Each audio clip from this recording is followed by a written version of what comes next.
আসসালামু আলাইকুম রহমতুল্লাহ। আমি মেহেদি হাসান। আজকের ক্লাসে আমরা শেখার চেষ্টা করব ইংলিশ গ্রামারের ফান্ডামেন্টাল আন্ডারস্ট্যান্ডিং। আমরা একেবারে প্রথমত চলে আসি যে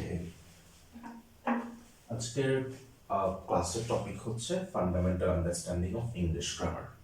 ইংলিশ গ্রামারের একেবারে যে ইংলিশ গ্রামারটা যে 5টা টপিকের উপর আলোচনা করে সেইটা হচ্ছে কি আছে: অর্থোগ্রাফি, ইটিমোলজি, সিনট্যাক্স, পাংচুয়েশন, প্রসেডিং। এখন অর্থোগ্রাফি বলতে আমরা কি বুঝি? অর্থোগ্রাফি হচ্ছে বর্ণ প্রকরণ। এই অর্থোগ্রাফির মধ্যে অর্থোগ্রাফিটা মেইনলি হচ্ছে the study of letters. The study of letters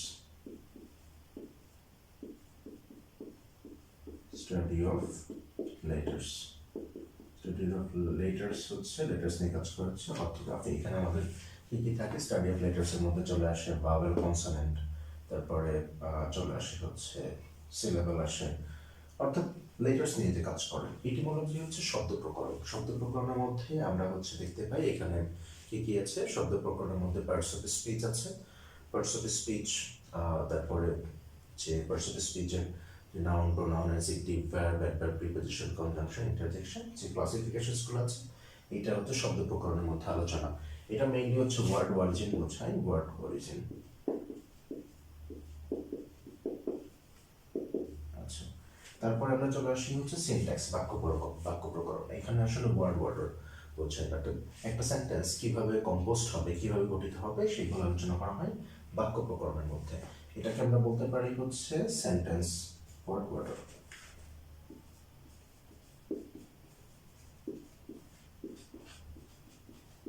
word order. তারপরে বিরাম চিহ্ন, পাংচুয়েশন। এটা আমরা জানি যে হচ্ছে marks that is used in a sentence, written sentence. যখন রিটেন সেন্টেন্সে যায় তখন বিরাম চিহ্ন ব্যবহার রয়েছে। একটা হচ্ছে ছন্দ প্রকরণ। ছন্দ প্রকরণটা মেইনলি হচ্ছে এটা আসে সেক্ষেত্রে, এইটা আসে ছন্দ প্রকরণটা যখন আমরা কোনো পোয়েট্রি বা হচ্ছে ইংলিশ লিটারেচার টাইপের, লিটারেচার মেইনলি হচ্ছে প্রসঙ্গ বা ছন্দ প্রকরণ ব্যবহৃত হয়। লিটারেচারের অনেকগুলো আছে, স্পিচ হইতে পারে, পোয়েট্রি হইতে পারে, বিভিন্ন গল্প হইতে পারে। সো এই ডিফারেন্ট কেসেসে স্পেশালি লিটারেচারে হচ্ছে ছন্দ প্রকরণের ব্যবহার রয়েছে। আমরা একেবারে আজকের টপিকের যে অর্থোগ্রাফির আমরা চলে আসি বর্ণ প্রকরণ নিয়ে। এখন অর্থোগ্রাফির হচ্ছে আমরা জানি ইংলিশ অ্যালফাবেট। অ্যালফাবেট মানে হচ্ছে বর্ণমালা, আর আমরা লেটার মানে হচ্ছে বর্ণ। এখন অ্যালফাবেট বলতে বোঝায় একটা গ্রুপ অফ লেটার্স, অর্থাৎ ইংলিশ অ্যালফাবেট বলতে এ থেকে জেড পর্যন্ত যতগুলো লেটার্স আছে সবগুলো মিলে হচ্ছে অ্যালফাবেট বলে। আর লেটার হচ্ছে একটা বর্ণ বোঝায়, সিঙ্গেল একটা বর্ণ বোঝায়। সো আমরা জানি ইংলিশ অ্যালফাবেটটা হচ্ছে দুইটা ভাগে বিভক্ত, একটা হচ্ছে ভাওয়েল আর একটা হচ্ছে কনসোনেন্ট।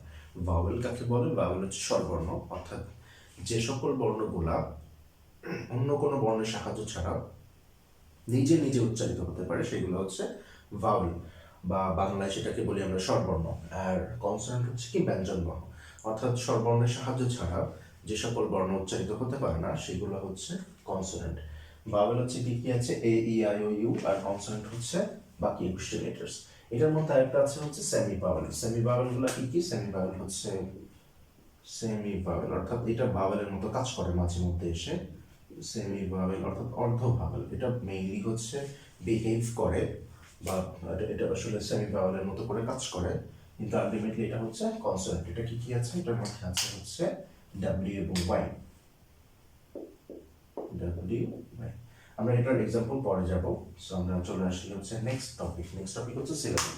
আমরা জানি একটা ওয়ার্ড গঠিত হয়, সেই ওয়ার্ড আমরা উচ্চারণের ক্ষেত্রে আমরা একটা লম্বা বা বড় ওয়ার্ড বা যে কোনো ধরনের ওয়ার্ড আমরা যখন উচ্চারণের ক্ষেত্রে যাই, উচ্চারণের শুদ্ধতা আনার জন্য, প্রপারলি প্রোনাউন্সিয়েশন করার জন্য একটা গ্রামাটিক্যাল টপিক আছে যেটার নাম হচ্ছে সিলেবল বা শব্দাংশ। আমরা যদি সিলেবল অনুযায়ী আমরা যদি উচ্চারণ করা শিখে যাই, তাহলে যে কোনো বড় ওয়ার্ড আমরা সুন্দর মতো করে ভেঙে ভেঙে আমাদের মতো করে উচ্চারণ করা শিখে যেতে পারবো। সিলেবল আসলে কি? সিলেবল হচ্ছে একটি শব্দের একবারে যতটুকু অংশ উচ্চারণ করা যায় তাকে সিলেবল বলে। অর্থাৎ একটা বড় শব্দ, এই শব্দটাকে ভেঙে ভেঙে আমাদের উচ্চারণের সুবিধার জন্য যে ভাবে আমাদের উচ্চারণ করার জন্য সুবিধা হয়, সেটা মেইনলি সিলেবল। এখন সিলেবল হচ্ছে 4 প্রকার। একটা হচ্ছে মনোসিলেবল, ডাইসিলেবল, ট্রাইসিলেবল, পলিসিলেবল। মনোসিলেবলগুলো হচ্ছে কি? একটা সিলেবল, অর্থাৎ একটা শব্দ একবারে উচ্চারণ করা যায় সেটা হচ্ছে মনোসিলেবল, যেমন হচ্ছে ক্যাট। ক্যাট উচ্চারণ একবারে করা যাচ্ছে, সেটা হচ্ছে মনোসিলেবল। তারপরে পেন, এটা মনোসিলেবল। স্কুল, এটা একবার উচ্চারণ করা যায়। আমরা চলে আসি ডাইসিলেবল, অর্থাৎ যেই ওয়ার্ডের মধ্যে দুইটা সিলেবল রয়েছে সেটা হচ্ছে ডাইসিলেবল ওয়ার্ড বলে। যেমন আমরা চলে আসি ফার্স্ট ওয়ার্ড, যেটা হচ্ছে ওয়াটার আছে। ওয়াটারকে আমরা দুইবার উচ্চারণ করতে পারি, ওয়াটার। তারপরে আছে কি, তারপরে আছে হচ্ছে হ্যাপি। তো এইচএপি, হ্যাপি ওয়াই।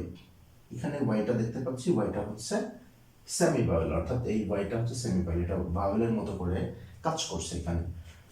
তারপরে চলে আসি ট্রাইসিলেবল। ট্রাইসিলেবলে তিনটা সিলেবল থাকে, যে ওয়ার্ডের মধ্যে তিনটা সিলেবল আছে সেটা হচ্ছে ট্রাইসিলেবল। ট্রাইসিলেবলের মধ্যে আছে হচ্ছে কম একটা সিলেবল, পিউ একটা সিলেবল, টার একটা সিলেবল, তিনটা সিলেবল পাচ্ছি। ঠিক তেমনি করে ব্যানানা আছে এখানে, ব্যা একটা সিলেবল, এন একটা সিলেবল, এন একটা সিলেবল, ব্যানানা। তারপর চলে আসি পলিসিলেবল। পলিসিলেবলের মধ্যে আছে হচ্ছে এডুকেশন, এই একবার উচ্চারণ করা যায়। তারপর হচ্ছে ডু, কেশন, এডুকেশন। তারপরে আছে হচ্ছে ইনফরমেশন। অর্থাৎ তিনটা সিলেবালের অধিক যে ওয়ার্ডগুলো রয়েছে, তিনটা সিলেবালের অধিক যে ওয়ার্ডগুলোর মধ্যে পাওয়া যায় সেইগুলো হচ্ছে পলিসিলেবল। আজকের এখানে শেষ করছি, নেক্সট টপিকে আমরা যাব। আগে বুকটা ভালো মতো লিখে নিই, তারপর আমরা নেক্সট টপিকে যাচ্ছি। Thank you.